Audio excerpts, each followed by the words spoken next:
On the morning of September 11, 2001, 19 men armed with box cutters directed by a man on dialysis in a cave fortress halfway around the world using a satellite phone and a laptop directed the most sophisticated penetration of the most heavily defended airspace in the world, overpowering the passengers and the military combat-trained pilots on 4 commercial aircraft before flying those planes wildly off course for over an hour without being molested by a single fighter interceptor.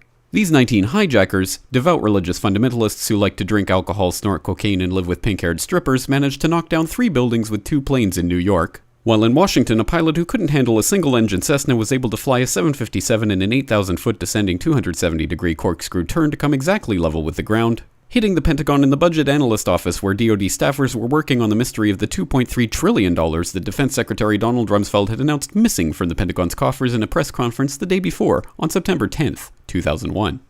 Luckily, the news anchors knew who did it within minutes. Osama bin Laden. The pundits knew within hours. Osama bin Laden. The administration knew within the day. Terrorists who committed these acts and those who harbor them. And the evidence literally fell into the FBI's lap. That a hijacker's passport was found blocks from the World Trade Center crash site, if you can believe that. But for some reason, a bunch of crazy conspiracy theorists demanded an investigation into the greatest attack on American soil in history. That investigation was delayed, underfunded, set up to fail, a conflict of interest, and a cover-up from start to finish. It was based on testimony extracted through torture, the records of which were destroyed.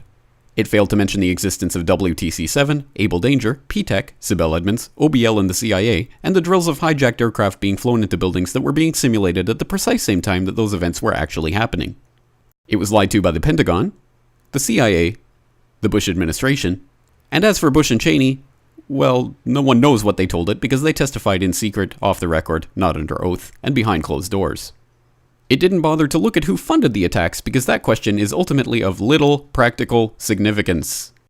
Still, the 9/11 Commission did brilliantly answering all of the questions the public had, except most of the victims' family members' questions, and pinned blame on all the people responsible, although no one so much as lost their job, determining the attacks were failure of imagination. Because Nobody in our government, at least, and I don't think the prior government that could envision flying airplanes into buildings.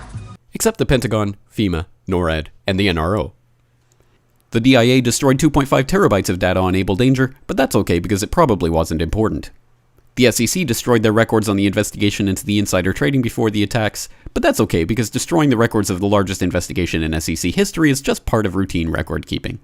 NIST has classified the data that they used for their model of WTC-7's collapse, but that's okay because knowing how they made their model of the collapse would jeopardize public safety. The FBI has argued that all material related to their investigation of 9/11 should be kept secret from the public, but that's okay because the FBI probably has nothing to hide.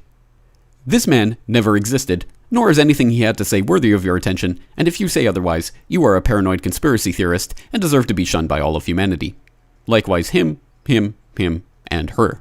And her, and her, and him. Osama bin Laden lived in a cave fortress in the hills of Afghanistan, but somehow got away. Then he was hiding out in Tora Bora, but somehow got away.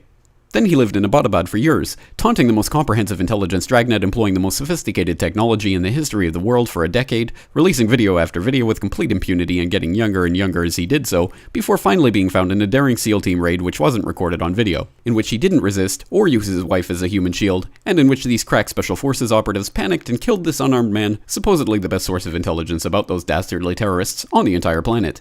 Then they dumped his body in the ocean before telling anyone about it. Then a couple dozen of that team's members died in a helicopter crash in Afghanistan. This is the story of 9/11, brought to you by the media which told you the hard truths about his head could be seen to move violently forward. And they took the babies out of the incubators. And mobile production facilities. And the rescue of Jessica Lynch. If you have any questions about this story, you are a batshit paranoid tinfoil dog-abusing baby hater and will be reviled by everyone. If you love your country and or freedom, happiness, rainbows, rock and roll, puppy dogs, apple pie, and your grandma, you will never ever express doubts about any part of this story to anyone. Ever. This has been a public service announcement by the Friends of the FBI, CIA, NSA, DIA, SEC, MSM, White House, NIST, and the 9/11 Commission. Because ignorance is strength.